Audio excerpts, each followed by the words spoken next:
Hey y'all, it's Ed with Solomon's Landscape here. Just see Dalton waving back behind me. Just out here doing finishing up a job we just started last week. Did a major plant install. I think we had about 20 balled and burlap shrubs, and so we're getting finished up. The homeowners are thrilled with it, so we're just wanted to do a quick walkthrough. You can see. So basically, there was nothing here. There's no plants here, so all these plants in front of me got put down. I got a border, and right behind me you'll probably see some cars running by. And so that's what they wanted to do, was kind of just screen the road from behind, since their porch is right here off the back. So they wanted some nice place to hang out without being bothered by all the cars. So here's the almost the final finished product. The guys are just finishing up, like I said, down here. And so this is our job. It's, like I said, about 19 of these big large plants.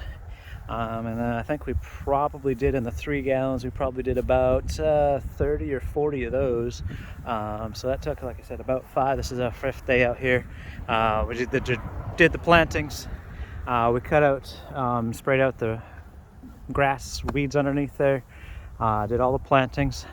We actually installed drip line, hence that's why we got piping here. So all these plants have a little individual drip line or soaker hose type product to keep water to them. And so yeah, that's our finished project here out here in Piedmont. So that's almost a wrap. So appreciate it. If you like what you see, drop a comment, link our contact info below. If you're interested, feel free to reach out to us, 864-542-4525, Solomon's Landscape and Design. Love to see how we can help you out. Thank you so much. Have a great day.